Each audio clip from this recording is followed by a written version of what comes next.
What's up, everyone? Welcome to the 546th episode of the Pokemon Podcast. It's super effective. I'm your host, Steve. With me is Hannah. I'm here. I'm still not Will. I'm sorry. I miss Will too. That is not a thing to apologize for. I miss Will too. I just saw Will this week, and I shared with him everybody's well wishes while I went and visited his hermit hole, dug him out of his hibernation, lobbed people's comments at him, and left. He's appreciative. Actually, if you can find him right now, you can ask him questions. He's decided to be online for approximately 2 seconds. Greg also here. I am also here. I have also returned from lunch. Welcome to the new year. Welcome to 2023. I can't believe what a major change happened. Saturday night at midnight, the whole world is different. Who knew what the 2023 would look like? I am shocked. Oh, yeah, this will be the first episode of 2023, although we're recording this on the 30th before the holiday. Don't give away the inside baseball. Oh, you know, it's like... Now my whole thing comes across as fake. It's How like dare all you? the Pokemon Go events. I'm sure it was good. We're recording the day before. We had the best time. Boy, did we ring in the new year. Whew. All right, we got drank the things. We got three things to talk about today. We haven't given Pokemon Masters any love, and gacha games usually do a big New Year's thing, so we got that to talk about. There was a poll in Japan with the top 30 Pokemon from Scarlet and Violet. You won't believe who was number 3. Yeah, I do. And then the Cinderace Raids just happened, or started to, last night, Thursday night, although they're going all weekend. I guess we can start with the Cinderace Raids, because I spent 7 hours straight doing Cinderace. Not that because I failed over and over, just because I was like...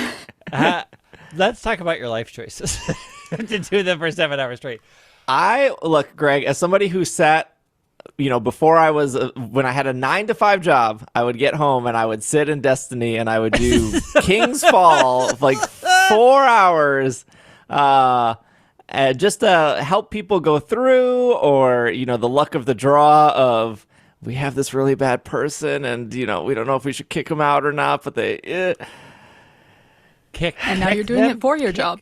Yeah, always get paid to do it. Always kick the person to the curb. If there's a problem person, don't do them any favors. What if they're really nice but bad? No, that's the kick. You know how many times my better judgment has saved you from being kicked out of Final Fantasy raids? A lot. This is what I was going to say last week as we were preparing for the Cinderace raids. I mentioned last week that I was not a competitive player growing up. I didn't have the time to learn that stuff, and I could very, very easily be one of the people bringing the Azumarill to these raids if it wasn't for the people I know who are helping make resources like Steve that make these easier and make thinking about competitive easier. I will tell you that by the time this came out, I have probably done a Cinderace raid. Have I done one yet? No, because I didn't get home yesterday until 10:30 p.m. and the thought of turning on my Switch, and I was like, no, I just want to go to bed. I spent yesterday evening doing them. I did spend yesterday evening doing them, and they are difficult. I won maybe 1 in 5. I was doing them with random people though the entire time. Yeah. Oh boy. Well, first day random anything, like first day random dungeons are always like nobody knows what's going on. And then and then like 3 What about 6-star raids? Because those are just as wild. Look, we don't have time to talk about 6-star raids right now. But by Saturday people will have learned, right? Like first day is always bad, and then usually by Saturday people have caught on to what they need to do, or they got their one and stopped playing, and it's only the hardcore people left. Or they got advice from the wrong person.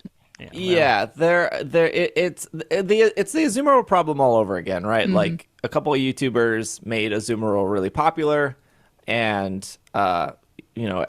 this is why Azumarill was coming to every raid before and after Charizard, because it was like, well, it worked here. my fear of people being this is my fear. My fear was, well, Azumarill worked for Charizard. I don't see why it wouldn't work for Cinderace. I'm lazy. I'm just going to use Azumarill. That was a reality. Here's a couple. Let me say something good here. I think that these raids are a fantastic way to get people to return to the game. And I know that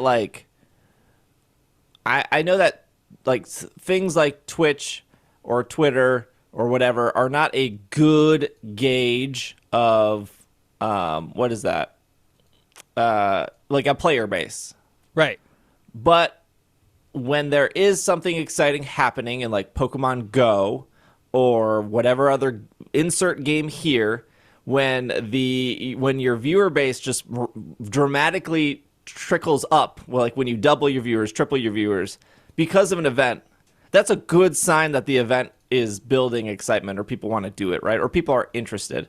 At least, in the Twitch space, on launch day you have a lot of viewers, and then you have the hardcore people that stick around and watch, and then you have the people that they play the game for 2 weeks and now they moved on to another game. And that's totally cool. Not everyone plays Pokemon for 3 years straight until the next Pokemon game comes out. But I had more people watching me play Cinderace than on launch day. And I think probably part of that was because I made guides, and then people were like, because a lot of people were, I had so many people for the first time being like, this is my first time in stream. Also, Twitch tells you that. It'll say first time chatter. And they're like, I used your guides, it worked. Or I've been listening to the podcast for years. This is my first time watching your stream because I wanted help with Cinderace. So that was fantastic. And it was really nice to see people being like, holy cow, I couldn't do this before I got here. And the people in your community were really great and really helpful. And that is the same, if I go outside of my own Twitch channel and I look at other people and their numbers are really good. And, you look at the YouTube video stuff and Cinderace help video has more views than everything else. It's people, it seems that the general consensus are these raids are exciting enough or challenging enough, or the Pokemon choice is good enough where people want to come back, even if they haven't played in the last 2 weeks. It at least says, because it is hard to pull actual data, right? It would be great if we actually got data from the Pokemon Company about an uptick. We can guess that judging by an uptick of numbers that they saw an increase of players. We don't know that for sure, right? The difficulty about extrapolating out of a very limited data set where we're not accounting for confirmation bias and only looking at the positives to say for sure this was a huge win for Pokemon, but we can safely say it looks like this brought a lot of people back. My experience has been that with Sword and Shield, I am not sure I participated in a single raid event in Sword and Shield. Oh, the shiny ones? Oh. Yep, in any of them. Not the shiny ones, not the legendary ones, just none. I didn't have time. It was my end of college time, beginning of post-college time. Just didn't bother with it. And at this point, they are in these games again. I am starting to accept that this is how they are doing rare Pokemon distributions at this point, for the most part. And so I am starting to get into them more. And so as this keeps being a more important thing, I think more people will keep showing up. I think it's I guess I had the same experience with I'm gonna use this Destiny as an example. Destiny, you could always tell throughout the seasons. Again, a lot of these companies don't share numbers or anything. They're not I don't think there's a lot of reason to, right? Like, it's not like Bungie's being like, well, August was a little slow, but we rolled out the update. But you could always get that feeling, right? You could always get that feeling by joining like Crucible and being like, oh my god, it's taking forever to match with somebody. And then if there's like a big weekend like Iron Banner, it's like, okay, you're getting matched instantly because like we have enough players to put people into queues. When Destiny would do like when their raids, obviously way more complex, would come out, you could tell that the tower was just more lively. You could just literally look at your friends list and be like, well, a week ago there was 6 people on. This week there are 45 people on. Like this event has brought back people. So like that, I mean, that's really cool. Like, not everyone is into shiny Pokemon, right? Not everyone is in competitive. Not everyone is into every event that every company does. I don't know that these are the best events, but people want Cinderace, that's for sure. Like, people want Charizard. I'm sure when they eventually do Greninja, people will want to do Greninja. I don't know if they put a Beedrill in one of these raids, if it's going to be as popular. Yeah. I mean, I'm not overly thrilled of the only way to get X Pokemon is that it's in a super hard raid weekend. Like, I don't know that I'm 100% behind that philosophy. If that's the only thing they do for 3 years, I'm like, is this really? You could trade fun? For it. Yeah, after that you can trade with anybody who did the raids. So they'll be out there. But I mean, get those eggs. I don't know if that is my ideal only distribution method, right? Like, I think they're fun for now, but again, the same thing happens in other online things. If the same sort of content comes out, it gets diminishing returns. People are like, I don't want to struggle on this one again. I will wait for somebody to trade it to me. So I hope they shake up the formula up somewhat, that it's not always going to be a 7-star raid, that maybe there'll be a multi-weekend where it's, they're like the Delibird thing where, it's 1 to 5 and it's shaken up more than the only way to get this rare Pokemon is to do this incredibly difficult raid. Because I think that will, a year in, be like, I am worn out. Like, it's kind of the same thing with the Pokemon Go thing with raids. It's like, no, I don't care anymore. I don't care that this is the only way to get Terrakion this weekend. I do not want to do this anymore. I mean, in Sword and Shield, they had, 3 kind of raids? They had, the increased shiny ones, which were hit and miss, because if it was, 100% Cramorant, but 2% of them could be shiny, it was like, this is statistically harder than if it was, the Whale Lord, which is, in 50% of the raids, but the math on that was always, some of these are easier and harder, or more or less luck based, I should say. So they did the shiny raids in Sword and Shield. Then they did the Zeraora raids where you couldn't catch Zeraora. But they also did that with Zeraora, where if you stumbled upon the shiny Zeraora, which you could also not catch, that Zeraora would be more difficult. I would say Zeraora and Mewtwo were kind of the similar thing. And the last one they ended with was Glastrier and Spectrier, which was, again, very similar. And then they did do the thing that Greg just suggested, which was we're putting all the starters in raids, and this is the first time you can catch them in whatever. So they did have 3 different systems. I guess Delibird and now these are, or the Cinderace are the 2 they've shown. They haven't shown the shiny one yet, right? Which I'm sure they will show. I'm sure that will happen too. Right? I'm I don't know though. We don't know the numbers, like Greg says. We don't know if people did come back in Sword. But I think part of the reason maybe why people didn't come back is because those were so poorly advertised. I don't think these are any better advertised. These aren't great advertised. I think the only reason they're working is because they started them right away. Yeah. Right? The shiny stuff didn't start until after New Year's of Sword and Shield, and then it kind of went away for a bit, and then it came back, and then some months we got it, some months we didn't. Janine working on the calendar over the Pokemon Company, she's not consistent. She's not consistent, but she loves everything on one weekend. Yeah, it's hard to say also how much of the influx are people who just finally got the game for Christmas. Like, I would just love to see the actual numbers to see, was it this event? Was it because it was the first event right after everybody got the game for Christmas? That's true. It could have been Christmas push. What does that look like? Like, I think that it'll be more telling the second time Cinderace is up to see if it matched what it was like the second time for Charizard, because Charizard was before the holiday gift-giving thing happened. Yeah.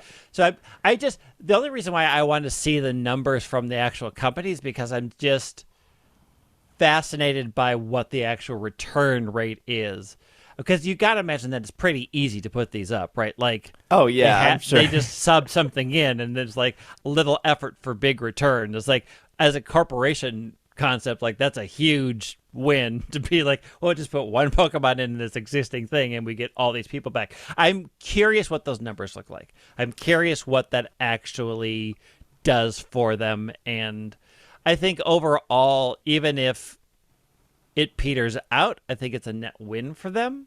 I think it does keep a big enough segment interested that they'll have a lot of life out of it. I'm just, again, as a player, I get bored of the same thing pretty quickly now. Like, if it's always going to be the same, I'm like... I think of, like, this is what I've always wanted in a Pokemon game. I've always wanted a game that gave you a reason to return back, not only for myself, but for, like, other people, right? Like, going back to an MMO, like a World of Warcraft or a Final Fantasy. The reason why people stop playing it is because their community of friends stop playing it, right? Like, if you when I would log into Final Fantasy 14, that was before Greg was playing, there was, 20 different people on my friends list that I would play with consistently. And then after a couple months, it was 18 people, and then it was 15 people. And then, sometimes people came back and then they fell off. And then near the end of Final Fantasy 14, it was like literally like 5 people. And then Greg started playing, and it was like, I just fell off. And if a game doesn't have that, you get that fall off faster. So, like, having something to be, having an event or events or updates to have people return back to, like, is, like, I think really healthy for any kind of game, whether this is Pokemon or... It's interesting because Final Fantasy, like, the director of the game, because people were like, the next patch doesn't come out for another, I want to say it's another month, right? Like, they have another big raid thing. And he literally said in his address, is like, I know people are leaving the game because there's nothing new to do. And he said, and that's good. Please go do something else. Play other games. Like, don't feel that you owe us your repeated time right now. Like, come back and do the new content. He's like, it's perfectly healthy, and we expect you all to leave for a while because we don't have new content. That's part of our business model. Like, we understand this is how people play games. So I think that's sort of to me, was a very refreshing take on a company being like, we understand that while we are taking time to work on something, you may leave, and we hope to make something exciting to bring you back. But it doesn't cause pure chaos for us to know that you've left for a while and that our numbers go down. Like, it's part of the pattern of long-lasting games. Sounds like they have a lot of confidence people will come back. Well, they are very, very good. Like, everybody is very eager for the next step in this story, so I don't think they have anything to worry about. So by the time this podcast comes out, the first round of Cinderace will be over. And then the second round of Cinderace will come back January 13th through the 15th. So this is UTC time, by the way. I think we said this last week, but, like, it'll, Thursday night on January 13th at like 6 p.m. Central Time, Cinderace should come back. Cinderace had I think the most shocking thing here is Cinderace only had 5 moves, whereas Charizard had 8 moves. Cinderace has Pyro Ball. Who would have guessed that one? What? Surprise! It had High Jump Kick, I did say for weeks I suspected it to have Iron Head, and it did. It had acrobatics, and then it had high jump kick and bulk up. And so I don't necessarily think 8 moves is like harder. Is it? I didn't really pay attention to this before with Charizard, but is it that it has a pool of 5 moves and you get a random 4, or does it have access to all 5? Yeah, so 6. So there are 6-star raids currently that have 6 moves. Okay. I've not been paying attention enough to notice. Yeah, so there are raids in the game, 6 and 5 stars that have 5 to 6 moves. I think there's one 6-star raid that has like 3 moves. It's like Clodsire or something where like it only has like 3 moves.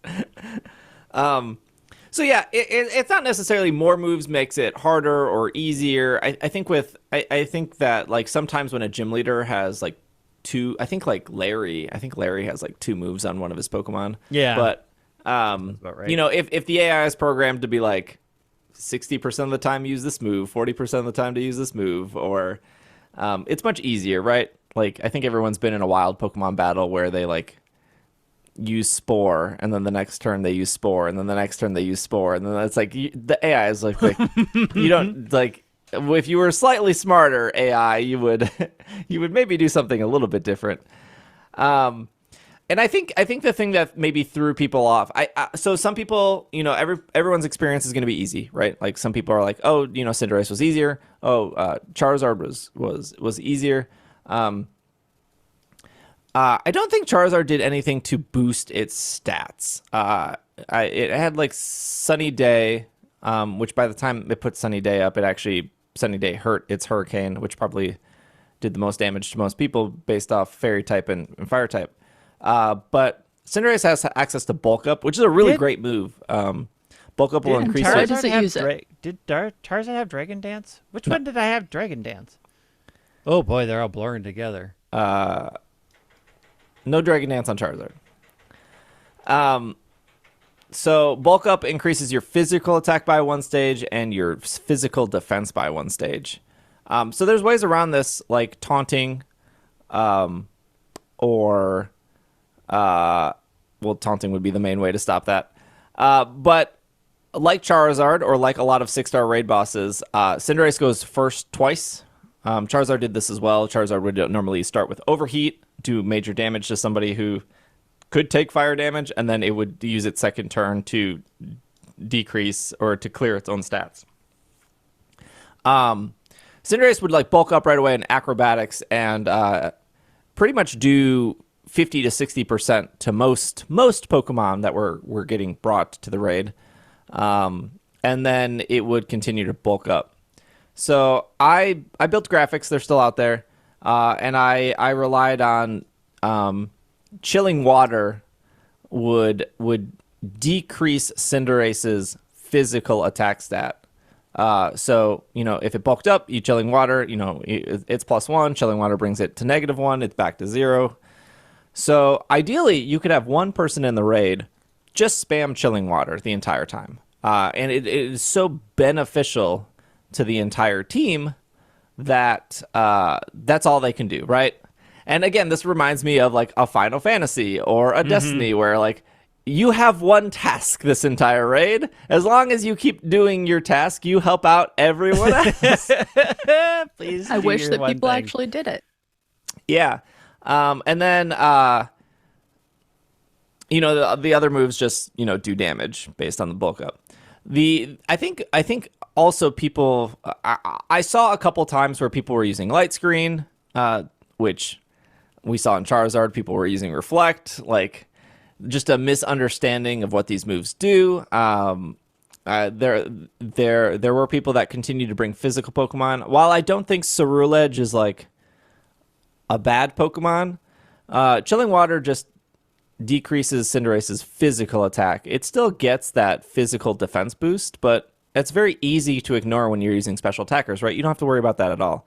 But I think that mechanic, as simple as it is for probably people listening to the show because they're Pokemon fans, That mechanic threw some people for a loop. Like, why is my Play Rough not doing that much damage? Well, Play Rough is a physical type move, and Cinderace is +4 physical defense right now. Like, so I still stand by like the top 3. I tweeted this. Would be Slowbro, Armor Rouge, and Pelipper. I think those are really good choices. The random connecting, I did do like 2 random with just randoms just to see how that was. It was exactly how you expected it to be, where one if you're lucky, one of the randoms were really trying hard and it was very respectable, and the other 2 were just like, I'm gonna bring Meowscarada, and it's like, yeah, I understand that your Meowscarada was your starter and it's probably your strongest, but it's grass, and that Pokemon in front of you still has a fire type move. I did maybe 15 to 20 of these with random people, and almost every single one, the majority of the people were bringing the Pokemon you recommended. The problem is that everyone was looking out for themselves and not for the entire team. Yeah. That, especially with Slowbro, some advice got around to use Iron Defense. Yes, that was the the very popular YouTubers. And when they're only doing that, that's a problem. Yeah, I never really experienced that in like a Final Fantasy where, well, that's not true. Hold on, let's back this up a little bit. So it was always frustrating in Destiny where like people would put so much effort into like, I'm for this example I'm going to use cheesing. It'll all come back around. People would put so much effort into doing it like a way that was not the way you were supposed to, because quote unquote it was easier. So a really good example of this was in Crota's End, which was the second ever Destiny raid. There was this bridge, and you needed 2 people to stand on platforms, and then 1 person would cross the bridge. There's 6 people in Destiny, because otherwise the bridge would disappear. And so you had 6 people on one side, and there's enemies on both sides, and you had to slowly move people over one at a time. And then once enough people were on the other side, they would activate the bridge and bring the rest of the people over. So what it did is it ended up in a situation where 5 people were on one side, 1 person was on the other, so it was 1 person trying to fight off everyone, and then eventually it was 4 and then 2, and then when you got to the end, now the last person to go was in the disadvantage of like fighting off everyone as the rest of the team. So it was like this, you pretty much send your strongest person over first, and then you send your other strongest person over last, right? You want like the weaker people to go in the middle, so when they get over there, they have health, right? It's like I just explained the whole mechanic. That's it. That's the entire fight. You have 2 people step on a platform, you move it over, right? Like most raid mechanics at their core are very simple. It's just like the execution of what you need to do, on top of if 1 person dies, it kind of makes the whole thing fall apart. So like the most important part of a Destiny raid is staying alive. Hey, what's the most important part of these Pokemon raids? Staying alive. So what people would do for Crota's End, instead of doing what I just explained, which is very simple, stay alive, stand on some platforms, if you need help, call for help. They would climb on top of the unclimbable tower. They would like glitch their way on top of the tower, and they would spend sometimes up to 20 minutes. They would be like, hold on, I've done this before with my cousin Joe. As soon as we get up this tower, it'll be okay. And then so they climb up this tower you're not supposed to climb up to. And then they sit up there with a sniper rifle, and then they slowly knock out the enemies on the other side until it triggers like the failsafe, so the bridge just goes up by default. And it was just like, you have put so much effort into avoiding this mechanic because you didn't know how to do it, right? Like you've just. And this would happen in a variety of Destiny raids where people would be like, hey, my second cousin's wife's sister's dog showed me this strategy. Just give me the next 45 minutes so I can like glitch over here so we can safely do this. Instead of just like learning mechanics. And again, I don't know if I had that hardcore like memory in Final Fantasy where somebody was like, hey, let me just. Well, what's funny is, because of what used to happen is tanks would pull everything up to the boss. So they would pull 4 rooms of mobs and expect everybody to try to kill them all at the same time, which would work for a high end. Like if you had the max gear, you could possibly do it. They changed now how they design dungeons, that you can only go through 2 rooms and then there's a hard door. And until you clear out those 2 rooms, you can't go forward. They have physically changed how they design their content to stop people from doing these bizarre, huge pulls that would only work 10% of the time. The game developers are like, nope, you don't get to do that anymore. We're done. There's a door now or a bridge that has to fall, and it won't fall until everything's dead. No more. We're done. But it's also the same thing where a healer's like, I'm just going to DPS because we'll kill it faster. It's like, yeah, but we also need to stay alive. Yeah. So if you could heal, no, you're not going to heal. You're not going to clear the doom counter over my head. You're just, that's not I'm just going to die in 10 seconds. Oh, cool. Thanks. So what Hannah said, there's this new strat where I actually made this. If you go watch my YouTube video, I suggested a stored power Bronzong build. Like 2 weeks ago, I was like, this is a possibility, and I specifically said in the YouTube video, like, only do this with friends. It's a little more complicated. I wouldn't recommend this Bronzong out of the 5 other Pokemon I recommended here. I was like, this is mostly for fun. Like, if you've done some Cinderaces, maybe try this Bronzong build. It's like really fun and it'll work for you. And so there's a Slowbro build going around right now, which is 3 Iron Defenses, which does make it very hard for Cinderace to kill you. And then 3 Nasty Plots, and then using the move Stored Power. And in that YouTube video, I explained what Stored Power does, but Stored Power is a Psychic-type move, is base damage of 20. In relation to that, a move like Psychic is base damage 90. But Stored Power, every time you have a status increase, or a stat increase, it does 20 more damage, right? So, like, Stored Power ends up doing a lot. You can boost that by, like, an Attack Cheer. You can boost that with, like, a Helping Hand. You can boost that being on Psychic terrain, right? There's like a lot of ways to boost that, but it results in the Slowbro doing nothing for 6 turns. And there's a high probability where Cinderace can just go, well, your stats are cleared, start over. Yep. So this, like, look, somebody could come into my stream and they would be like, hey, bro, I beat Cinderace with a Ferrothorn. I think Ferrothorn's really good. And it's like, yeah, man, I'm sure, 1, Ferrothorn's not even in the game. 2, I'm sure you put Bright Powder on it and he missed like 5 Pyro Balls and you were able to defeat him. No one is doubting that, right? Like, you could, like, any Pokemon realistically could work, correct? Like, you could use a Gardevoir, you could use a Gyarados. I'm sure you've beat the raid with those Pokemon, right? I am sure you did. There's just better Pokemon, or more consistent, more reliable Pokemon that you can use. I think Slowbro, Pelipper, Armarouge is one of them. But I think my problem with the stored power Slowbro is, if the Slowbro was doing Chilling Water, while it's not doing a lot of damage, it is keeping everyone else alive. And while Iron Defense is great for keeping you alive, you're also not helping the team in any way at all. You're just, because once you're done with the 3 Iron Defenses, you're switching over to Nasty Plot. So there are 6 turns. You are not cheering. You are not healing. You are not decreasing Cinderace's special, like, physical attack stat.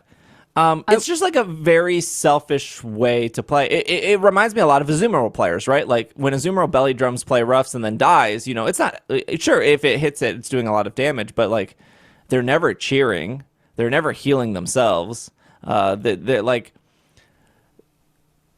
and I think there are 2 ways to play, right? There is your solo way, which I think if you don't want to play with any friends, totally valid. If you don't want to do online, totally valid. If you just want to play with the NPCs, I think you should do the Slowbro build. I think you should do the 3 Iron Defenses, the 3 Nasty Plots, and do that.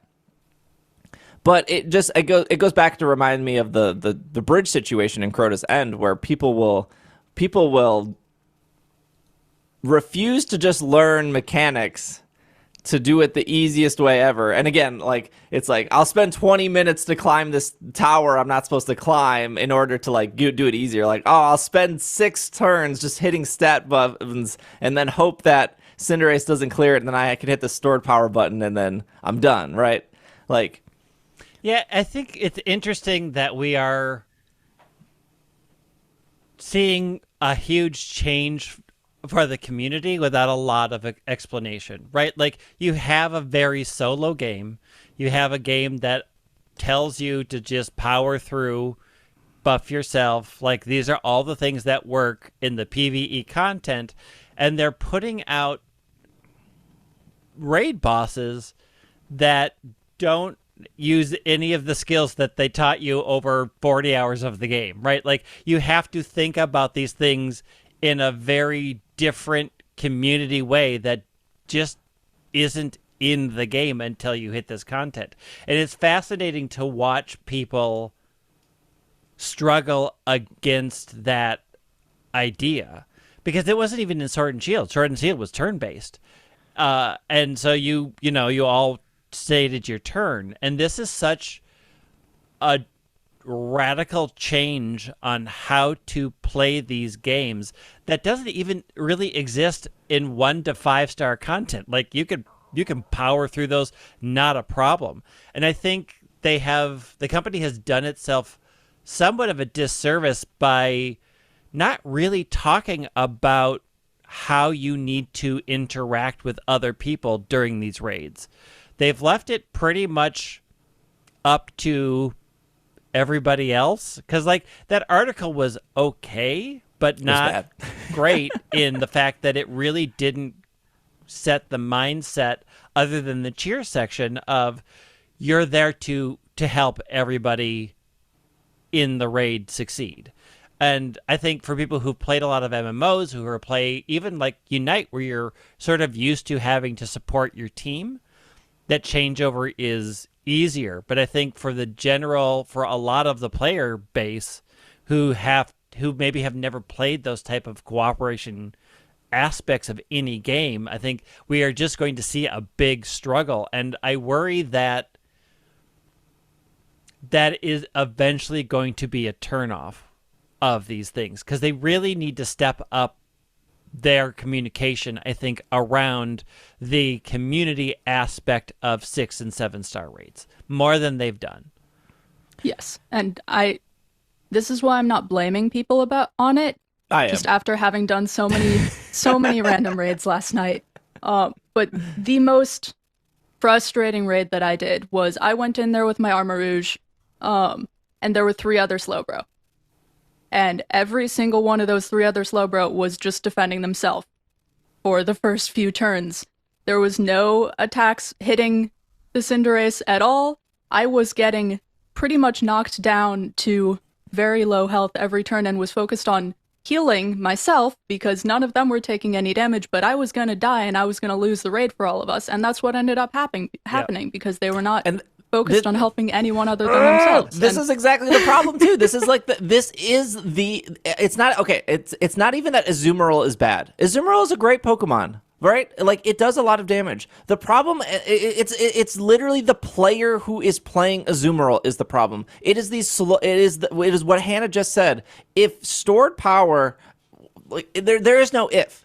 If you do 3 Iron Defenses and 3 stored powers, you will do about 80% of Cinderace's HP. I've seen it happen. I mean, you could also do the same thing with Armor Rouge, which I've proven time and time again last night that, like, Armor Rouge can do way more damage faster than Slowbro. It can. There's no contest. But like, 3 Slowbros do not need to be doing that.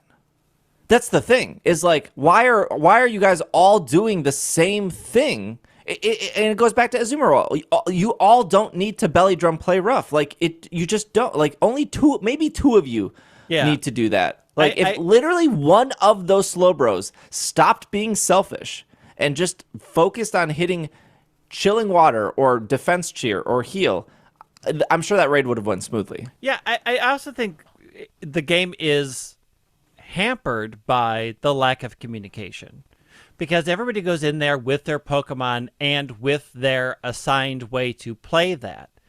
And you can't say, hey, everybody, if we all iron defense, we're not going to get it, because there's no way to communicate that. And then You're saying if I hit the D-pad, there's no like, please don't iron defense button that I can shoot. But there's no time to do that. But also you can't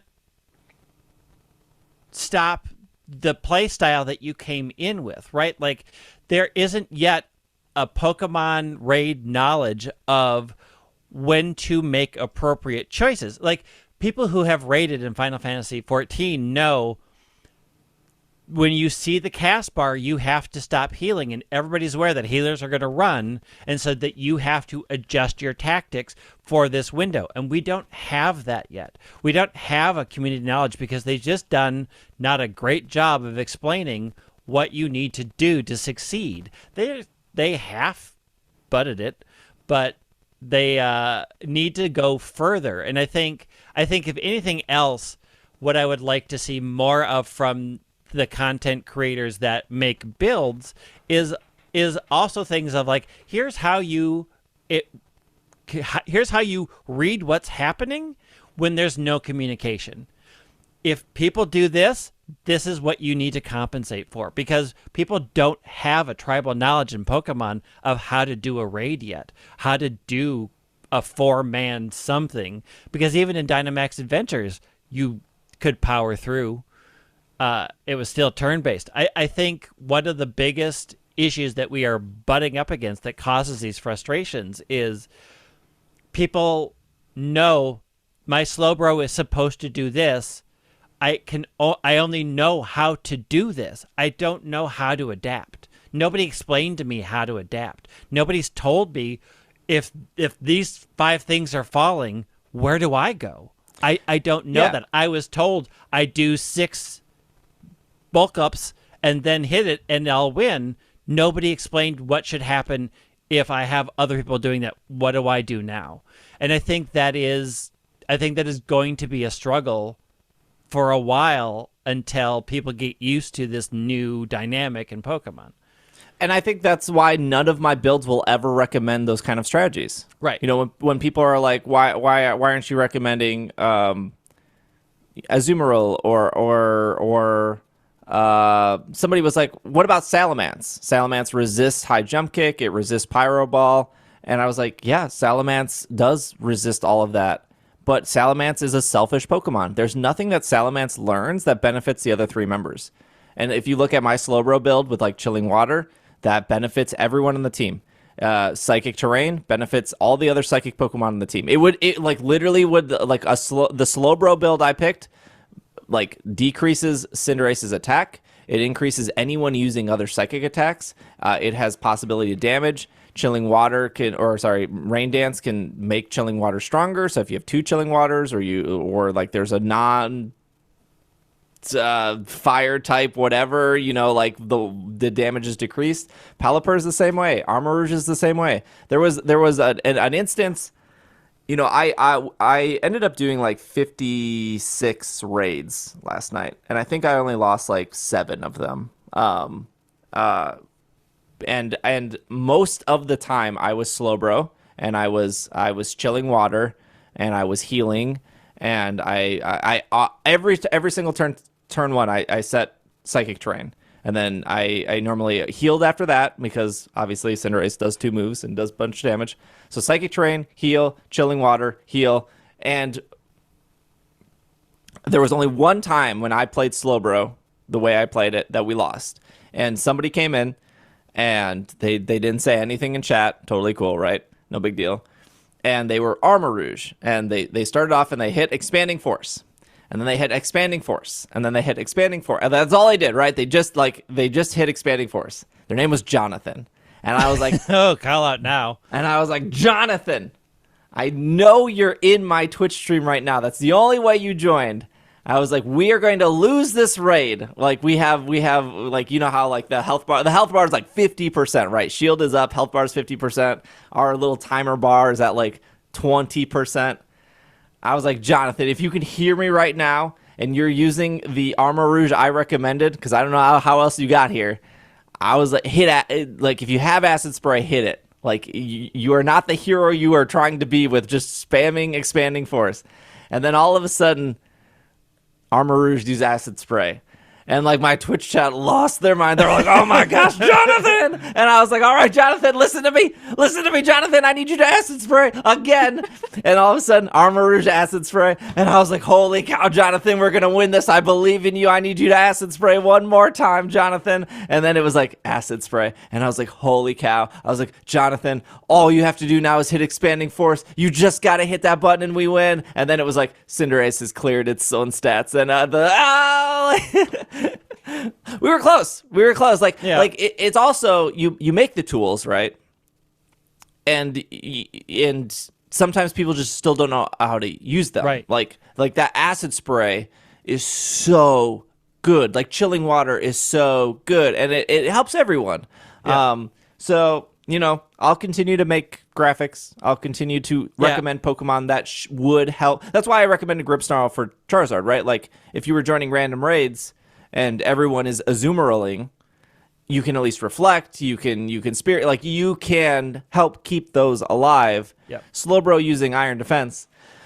He ain't keeping anyone alive. But he's keeping himself alive. I think people really honestly need to understand that the raids are a cooperative They need a tutorial for the raids as good as their original tutorials for catching Pokemon in the beginning of each game. They need something as hand-holdy as that for the hard raids. It is. There's a reason why the most played class in any MMO is the damage dealing class, right? Like they're easier to play, the choices are simple, you get to do big numbers, and it's fun. There's a reason why nobody likes to tank and nobody likes to heal, because they're the most important jobs sometimes, but they're the most stressful jobs a lot of the time.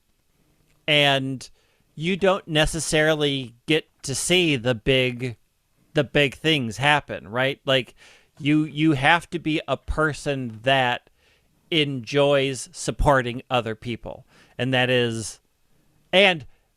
you have to be a person that enjoys making more complex decisions. Like I love tanking.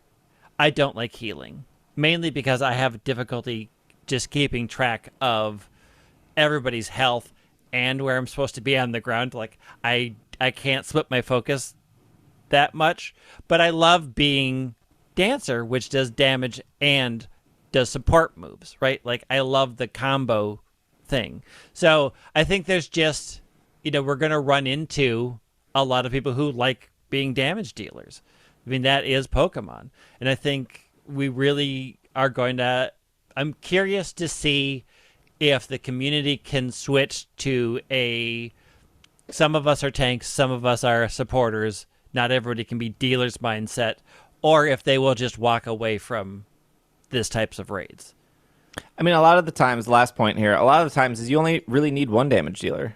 Like going back to the Slowbro thing, if the Slowbro wants to do stored power, then you need 3 other people to support that, where you don't need 3 people to all try to do the same thing when the result is, well, this was designed for just one Pokemon to do it.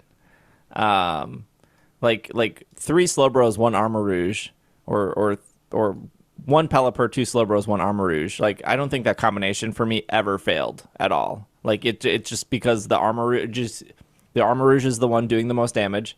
The Slowbros are reducing Cinderace's attack, as is the Pelipper, and there's 3 different Pokemon that can heal and keep the Armarouge alive, and like And for me, when I went in to do all the raids with the randoms, and I built an Armarouge, that was the one of the 3 that I built, I ended up being defense all the time because nobody else was doing it. I actually swapped out acid spray not your job. for clear smog because nobody else was doing anything that would help it deal less damage. Yep. Yeah. Right, and like I never had to taunt, never had to clear smog because chilling water just was so great to cancel that. It was just a good move to press. It's it's the same frustration. Like I said, it's the same frustration I have with Destiny or any other raid games. Yep. Obviously, somebody's probably going to write on the YouTube of like, well, Destiny is much more complex of a game. At the end of the sure. That's what an analogy is. Also, like, what do you need to do in this Destiny raid? You need 6 people to cross a bridge. Well, I mean, they are. I will never say that Final Fantasy XIV dungeons aren't more complex, and you have to be more aware. But also, the things you do in those games are also more complex, and so it takes a very special person to be an excellent DPS, an excellent tank, and an excellent healer. Like, that is a very specific person that can swap between all those jobs flawlessly.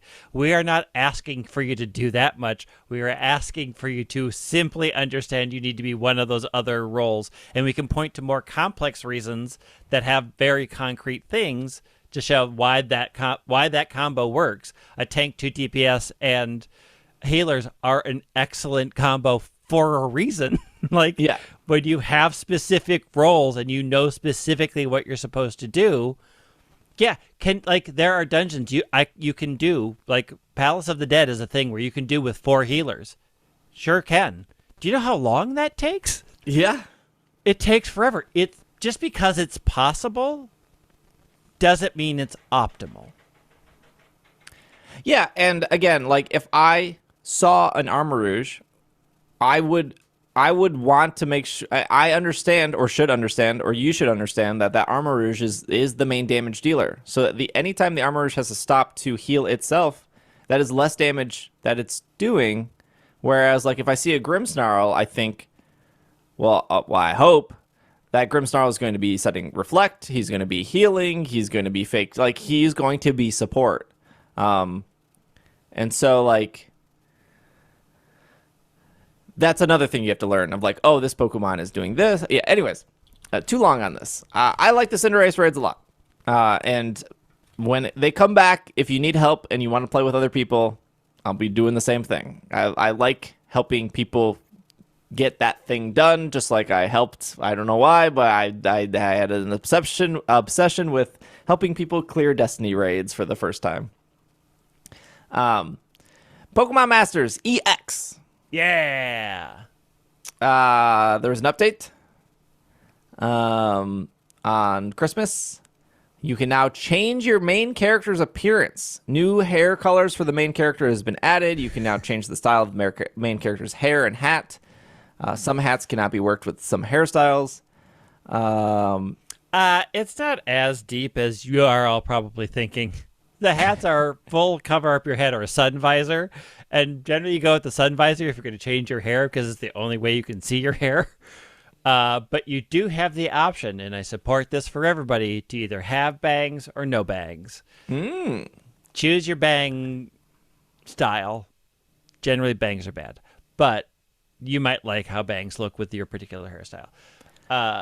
But yeah, I think people were expecting, like, I can change my eyes, and I can... No, it is literally your hair, and you get 2 choices of hat. You can change the eye color. There is that. They added Dawn to the dating simulator part of the game. They did. There's also a holiday season gem special. So this is going until January 10th. You'll be able to get reduced gems at a you get gems at a reduced price. I think the prices are pretty okay. Yeah. For a gacha game. For a Pokemon gacha game. I think these prices are very good if you are considering. I'm not suggesting it, but if you like to spend money, I do think that this is probably the best deal in a while that they've done for gacha. There's also like a contest where you can win like 60,000. Yeah, they got a bunch of New Year's contests going on. The biggest thing they did, and I want to let people know, is they added in the feature where you can see teams people used successfully to defeat content. So there's a big thing of the legendary battles, and you can now go in, look at what somebody used for their team to beat that content, copy that team if you have them, and then attempt that content on your own. So this is an example of a company putting a feature that had always existed outside of their game and was a huge subject of YouTube videos, and just putting it in their game simply. Watch somebody else do it, and in-game, hit the button, take their team, and try it yourself. A brilliant addition. It makes me actually want to try some of the harder content, because I know, I don't actually have to go outside and do a bunch of useless research. I can actually look in-game and see what people were doing, and if I have those, cool, I'll try it. Also, you get to see, even if you don't want to do it, you get to watch somebody else do this content, which is cool. You get to see what happens and what the battle looks like.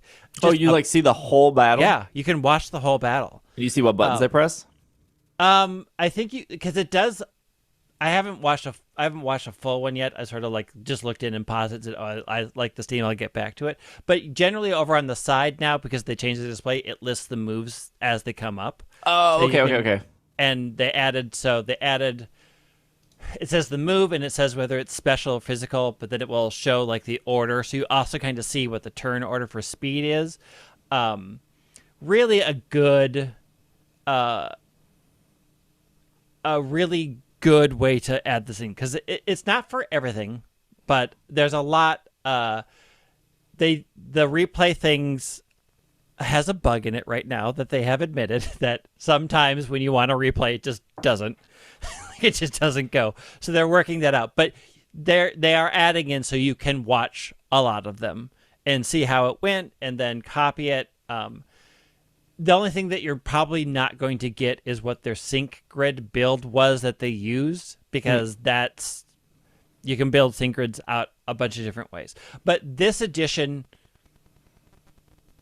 I think, is probably the biggest and best change they've made to that game in a while. It just really is a way to say to your community, we want to help you do our harder content, and this is one of the ways we're doing it. And as much as I give Masters the Raz for being a dating simulator now, because it kind of is, they had it done into the dating sim. Things like this really, I think, show that they are committed to making a better game. And I think I want to just applaud them for this, because it's a big thing. Is it accessible for the earlier story content too? Because I have a bunch of sync pairs. I go in and I log in and I get the free things and I get sync pairs, but I've never actually accomplished anything in that game. Yeah, well. Yeah, sounds like Masters. Yeah, some of it, like the storyline stuff, is generally, I don't think they put it for the normal, because you can just overpower the normal. Normal stuff is set at a really low level. But for the higher, harder content, I know it's there for the legendary. For the legendary raids, I know it's there. For the champion stadium, I think you have to have done the normal on your own to unlock master mode, and then it's in master mode. But again, the normal difficulties, if you've got 3 maxed pairs that match the weaknesses, you'll get through it just fine. Cool. For the gem stuff, you just have to log in during this period. So just log in before January 7th, and then they're picking 10 winners to win 60,000 gems, 50 winners for 12,000 gems, 7,000 winners for 6,000 gems, 9,000 winners for 3,000 gems, 10,000 winners for 1,000 gems, and 200,000 winners for 600 gems. And if you don't win anything, they'll give you 300 gems. So that'll just appear in your little package if you won or not. You literally just have to log in. So. You have to log in. I want to win the big thing so badly. N 5-star anniversary 2021 in Reshiram has returned. He'll be here until February. Lily, which Lily with Lunala, which anniversary is this? This is the 2021 anniversary. Yeah. She has returned until February.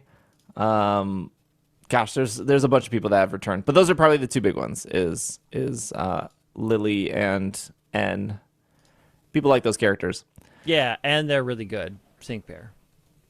There's a bunch of characters. You should log in anyways. I think there's still a $3,000 present until New Year's. 3,000 gem. 3,000 gem.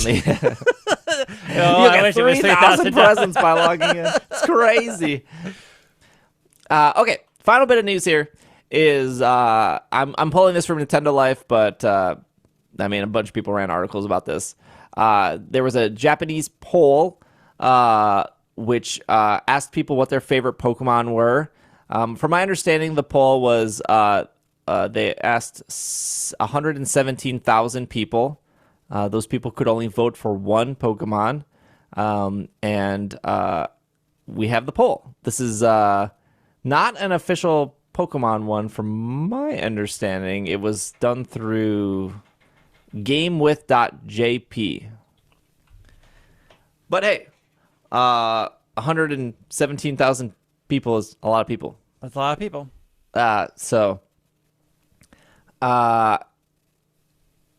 Our number one, to no surprise, and that was trainers around Japan. They were asked between the 16th and the 23rd of December, for the record.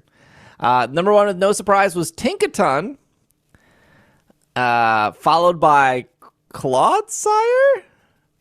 And then number three, we heard for years, months, that people wanted cats to stay on four legs, but the votes say differently. Two-legged cat Meowscarada in third place. People still want it on four legs. Clearly didn't ruin the design, though. It was number three. Fuecoco, number 4. Cerulege, number 5. Tasaguri, number 6. Sylveon, 7. Now you're probably like, what, Sylveon? They pulled all 400 Pokemon in the game. So Sylveon being the number 1, not Gen 9 Pokemon. Slitherwing, number 8. That's the prehistoric Volcarona, which is a very good choice, honestly. Lucario, number 9. Gardevoir and Mimikyu tied for number 10. So far, I mean, with the old Pokemon, there are like literally no surprises. There's no surprises. Koraidon, number 12. That's actually interesting. We'll get back to that. Gengar, 13. Sprigatito, 14. Pawmot, 15. I don't understand this pick. Umbreon, 16. Mousehold, 17. Miraidon, 18. Pawmi, 19. Glaceon, 20. Dragapult, 21. No surprises there. Dragapult was incredibly popular. Garchomp, Hydreigon, Volcarona, Charizard, Luxray. Number 27, Iron Valiant. 28, Eevee. 29, Skelleridge. Quagsire, Pikachu, Quaquaval. Ditto. Number 34, Snom, Fido, Arcanine. Arcanine also always very popular. 37, Glamora? I guess. 38, Fluttermane. 39, Screamtail. 40, Leafeon. 41, Azumarill. To be fair, Azumarill is a popular Pokemon. 42, Gumi. Altaria. Another Tasaguri, which I think is kind of unfair that... Yeah. But whatever. 45, Ampharos. Dragonite. Zorua. Espeon. Zoroark. And number 50 was Tyranitar. I am somewhat surprised that, like, Jolteon, Vaporeon aren't in this list over Glaceon, Umbreon, Leafeon, right? Like, I always sort of assumed that the Gen 1 Eevee evolutions always were really high, but... No, Umbreon and Espeon are always really high. I knew those, but I always thought... Glaceon isn't always... Glaceon and Leafeon being so high is weird, especially higher than Espeon, because it's always like Umbreon number 2, Espeon number 3. And like Jolteon, Flareon, and Vaporeon aren't in this list at all. For good reason. They're not. Well, yeah. But I always sort of assumed like the Gen 1ers would come out for those, and they didn't. I mean, look, the Gengar people were there. The Gengar people are secretly worse than the Charizard people. We've discussed this before. They're everywhere. Here's the I think the most interesting thing on this is Koraidon is Koraidon is higher than Miraidon. We know based off pictures, which are very scientifical and data driven, that if you see a bunch of pictures of the Pokemon Center, there is 1 million Koraidon plushes and there are no Miraidon plushes. This was a very common theme. It was one shelf. It was one shelf. This is a very common theme with Zacian and Zamazenta. It was very easy to find Zamazenta plushes. Zacian plushes were always sold out. If you look at any kind of polling, it was like Violet was like 60 to 70% over Scarlet. Like Violet was but if just. you looked at polling specifically for Koraidon and Miraidon, especially after the games came out, Koraidon was the favorite, was the preferred one. I mean, clearly from this poll, I'm feeling pretty good as someone who chose Scarlet from the very beginning. No, what I am saying is I think the games coming out really showed that Koraidon was the more interesting legend. And I felt this way personally. Like I picked Violet just because I like purple, right? That was my whole choice. Which one do you? I like purple. I'm gonna pick the game that was purple. And I never really felt a good connection with Miraidon. I thought he was cool. Like he's like a robot dragon. He's pretty all right. But like when I watched people's cutscenes for Koraidon, I was like, man, why is Koraidon way cooler? Like it just has more personality, even though they're like the same cutscenes. But like I feel like Koraidon was just animated like better. I always wonder if there's sort of a built-in gulf between anything that is clearly somewhat robotic. Like I think as humans we tend to look at mechanical things through a very different lens, and there's no way to get beyond the very mechanical, electric, and slightly robotic feel of like the whole iron area. Then you're very biased against them though. Yeah. Biases on this show? Never. I think that might be particularly true for you, Greg. Look, I prefer Miraidon over Koraidon. I think I like my electric lizard better than I like the derpy thing running around on his legs when it's got wheels. That's what I love. I know, I don't like it. I love that. I think a lot of people connected with Koraidon more than people connected with Miraidon. I think the polling shows this. Like I wouldn't say Miraidon was one of my favorites after playing, but every time I watched somebody play Scarlet, I was like, man, Koraidon's way cool. Like he's running on legs, he got this big old tongue hanging out of his mouth. Like he seemed more whatever. It's a poll, but I just thought that was interesting that Violet obviously sold more copies, but Koraidon placed higher on this list. The other shocking thing is there's no Quaxley on this list at all. Quackquaval made it to number 32, which, you know, some people don't like the design, some people do. But usually starters are incredibly popular compared to their final evolution. And Skelleridge is on the list, Meowscarada's on the list, and then obviously Sprigatito and Fuecoco very high on the list. But yeah, there was no Quaxley at all. Cloudsire's great. He came in at number 2. I mean, no complaints there. I loved my Cloudsire. Number one. And I wonder if Cloudsire's up there so high because I feel like Cloudsire was, for a lot of people, an easy carry in a lot of gyms. Like, Cloudsire seemed to, like, just have the right typing and the right moves to, like, get through most gyms with no problem. It's a very good typing, just in general. Like, it does a lot, and it gets access to a lot. And you get it so early, so it's easy for people to get it. And it was kind of a surprise because it was the new evolution for the regional variant of Uber. Yeah. For Paradox Pokemon, the only one in the... No, there was a couple in the past. So we have Slitherwing, sorry. And then there was Fluttermane and Screamtail. So those were all from Scarlet. And then the only future one was Iron Valiant, which, you know, makes sense. People like Gardevoir Glade. Shocking that there's no Roaring Moon. And there's no Salamence on this list at all. Like, Salamence is an incredibly popular Pokemon. They were one of the only pseudo-legendaries that didn't make top 50. And I thought, when I looked at all the Paradox, I was like, oh, like, Roaring Moon is going to be the number one for everyone. And it's not, I guess. I think Screamtail's great. I don't love Fluttermane. I never liked Misdreavus or Mismagius. Fluttermane's just, like... bigger necklace, like put that Marge Simpson necklace on. It bothers me how much longer one of its eyebrows is than the other. I know that they do this with other Pokemon, but one of them is so much longer than the other. I don't think I've noticed that. Well, you'll notice it now. Oh, yeah, now I will. I don't get the appeal of Glamora. I think it's cool, but not like... The thing is when it's in its... I don't get the appeal when it's closed up form. When it's in its flower form, I absolutely understand the appeal. Mm-hmm. When it's on the walls and caves. Yeah, but I think when they ever put it in lists, it's like this weird torpedo thing, and I'm like, that is not the version you should be using, because it's so much better in its open flower form. Apparently, Pokemon fans like swords, because Zacian, number one, but also, well, not on this list, but you know how people love Zacian. Ceruledge being number 5 here, and Armarouge not in the top 50 at all.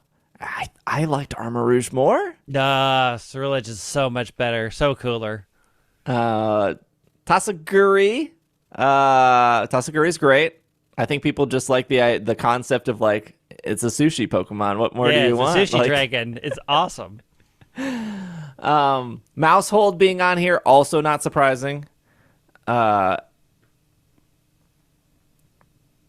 Yeah, I mean, like we go through each one, but it's a pretty interesting list. I would like to, maybe revisit top 50 Pokemon in a couple months to see what has changed, or sometimes it takes a while for people to connect with specific. I'm waiting for the online checker. I haven't checked back to add all the Gen 9s, so I can redo my top 10 by making where you click through and say I picked these 5 out of this list, and I do you think Tinkaton is that high for you, Greg? Oh, Tinkaton has replaced, definitely has kicked a couple things out of the running, for sure, out of my top 10. I honestly think like Empoleon is on the edge now. Like, I have to strongly think if Empoleon falls out of the top 10 because Tinkaton exists. I would like Tinkaton more if I didn't love Corviknight. That's the problem for me. I love Corviknight. If Corviknight wasn't an invasive species, we wouldn't have this issue now, would we? Corviknight's good for raids, by the way. Wait, we'll end, or we'll start 2023 with an important question. I want to know your guys' favorite Paradox Pokemon from Scarlet and your favorite Paradox Pokemon from Violet. Tough. No, not tough. They match up with the list for me. I like, and I don't have their names yet because I haven't been interacting with them as much in game, but Slithertail, what's that one? Slitherwing? With Slitherwing and Iron Valiant, the two that are the top for each of them on that list. Okay. Those are my favorites. I really like Roaring Moon a lot. I hate Sandy Shocks with a burning passion. Have you seen him move, though? I have. Have you seen him walk? I have. It's awful. I hate every aspect of it. I hate. What? It's awful. I mean, that's not surprising. You don't like Magnemite. I don't like Magnemite, and they made it worse. They gave him fur, Greg. They gave the robot fur. They didn't. They gave it magnetic sand and called it fur. It's awful. It's awful. So I really think Roaring Moon's a great design. I do too. For the future ones, I do really like Iron Valiant. I think Iron Valiant's cute, but I honestly sort of lean more towards Iron Jungleus. I think that take on Hydreigon is really good. I'm not a huge fan of Iron Bundle. It's fine, but it doesn't sing to me.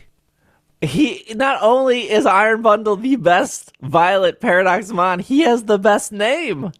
Iron Bundle. He's so good. I think what sells me on Iron Bundle is his feet are little skis. They're really great. I can't. It's pretty well designed. Here's the thing is, it's a good design, but I don't particularly like the Delibird design.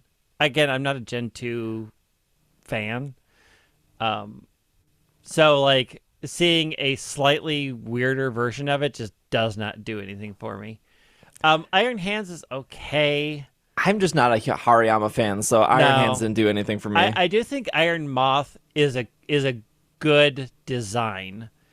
And I think Iron Thorns is a good Mecha Godzilla design. Like, I can appreciate like the kaiju aspects of them when they make mecha versions of the kaiju. Like, I like those. I think they're good. The thing I have a problem with some of the ancient Pokemon is they don't feel particularly primal enough for me. Like, which ones? I don't feel. I like Screamtail feels like 80s mall more than ancient civilization to me. Brute Bonnet feels Hot Topic bad hair to me than primal jungle to me. I think Fluttermane's pretty good. I think Slitherwing is really good. Sandy Shocks is terrible. I think Roaring Moon feels really primal to me. I think Great Tusk feels very primal, kind of along the lines of the Mamoswine line. I just feel like Screamtail and Brute Bonnet are way too my past 80s, 70s weird design than ancient civilization-y design. I think the weird thing here, and obviously this is intentional, is all the future Pokemon are iron. Yeah. And then all the past Pokemon, like nothing repeats itself. Sandy, Brute, Great, Scream, Flutter, Slither, Roaring. And then all the iron Pokemon, at least from my perspective, is they look like current Pokemon. Like they just look like robotic versions. I think the Hydreigon one doesn't really actually look that different.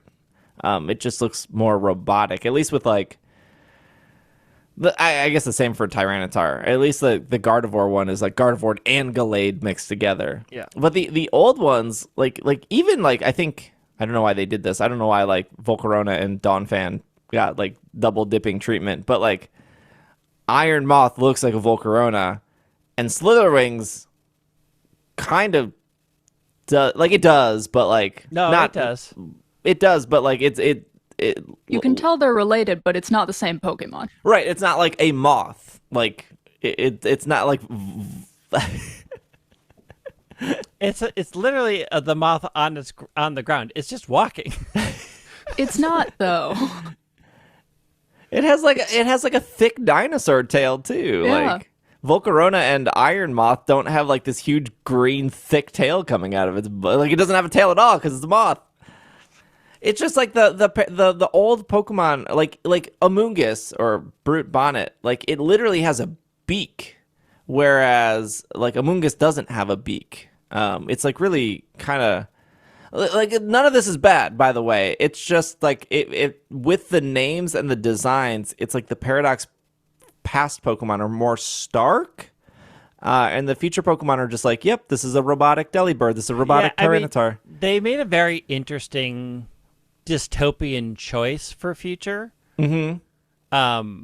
And like it is definitely an interesting design decision because they did do a very dystopian artificial feel kind of it sort of feeds into this sort of weird like dire warning of where we're going without it being really in your face.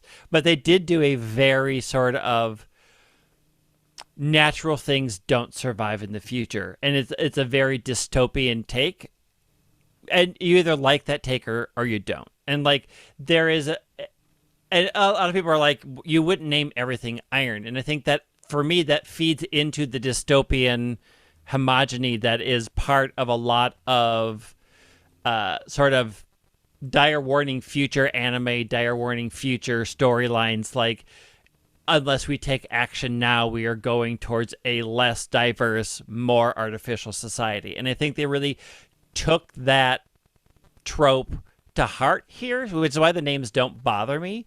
I hope in the DLC they will explore that design choice more. Because, again, I agree that the names in the past are more interesting, but also whenever we tend to romanticize the past, and we all have this big dinosaur kick, right? Like we're fascinated by the big lizards and we give them wild names and we pretend that they all look like lizards, when in reality they all had fur and we have no idea what they actually look like, right? Like we're guessing right now based off of bones, and we're not good at drawing what they look like. But there is in the design choices, there is a romanticized savagery of the past that doesn't necessarily match up. Like, these are all really savage-looking things. And there's a very clear, deliberate design choice for the future of a very sanitized, homogenous thing. And I think, looking at them both, I think they were really big, strong design choices. But things like let's make a savage Screamtail, a Jigglypuff, I don't think that works as well as let's make a more savage-looking Volcarona and that Slithering. Like, yeah, there's no doubt there was like a lot of thought going in. Oh yeah. And I think maybe the future stuff seems really sterile on purpose. That's why they all have the same names. Yeah. And the past stuff also seems on purpose because like Miss Drevis, Jigglypuff, and Magneton, those are not the final forms. They'll all three of those evolve, but they all evolve with stones. Right. So they're stating like, oh, those stones weren't around, and that's why it's a Jigglypuff and not a Wigglytuff. Yeah, they made some very interesting, like, if you really just think about what they're trying to say without them saying it, like, both future and past have very interesting stories. Particularly since most of the future, even though they're called iron, aren't steel type. Only one of them are steel. And only one of them is steel. It's the Dawnfit.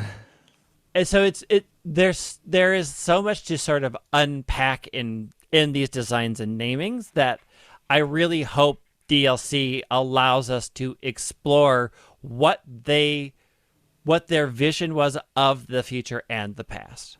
Well, we know that the DLC is bringing at least some more story because there have been hints saying that they clearly know that there hasn't been an explanation for how the books were in that point in time. Right. Yeah. I'm very curious about it.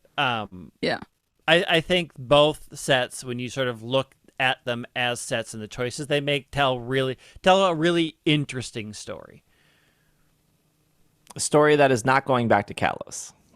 No. Oh, well, maybe ancient Kalos. I don't think so. Well, that's our episode. Thank you for listening. We made it through. Again, if you need help with Cinderace, obviously by the time this podcast goes up, it'll be gone, but it'll be another weekend. What was that? The 15th? Something like that. The 15th, yeah. 12th, 13th, 14th, and 15th. I'll be around on Twitch to help out. And I'll continue making graphics. I plan to make another raid video of other mons that could help you. I think, people like using their favorite mons, and Hannah used the word competitive earlier. I don't know if I would consider them like competitive. Strategic, yeah. I was gonna say I don't know what another better word is, because like you build these raid mons totally different than you build a competitive mon. Yeah. And so, I think the stuff is really fun. I'm really liking Scarlet and Violet. I am very excited to see what else comes. But this is the end of the episode, so thank you, Greg. Thank you, Hannah. If you're watching on YouTube, I don't think we've. What is our question for you two? What should they comment? I mean, obviously, we want to know what their favorite Paradox Pokemon are, right? Yeah. Okay. I want to know which one. Like, we saw the official list from Japan, but we don't know your official list. That's true. But we'll keep it simple. So favorite future form, favorite past form on the YouTube. If you're listening on Spotify or Apple Podcasts, if you want to leave us a review, that would be great. And yeah, we will be back next week. Thank you for listening. This has been another episode of the Pokemon Podcast, and we are super effective. Not bringing Iron Defense Slowbro to Team Cinderace Raids. Super effective. But a YouTuber told me to do it. No.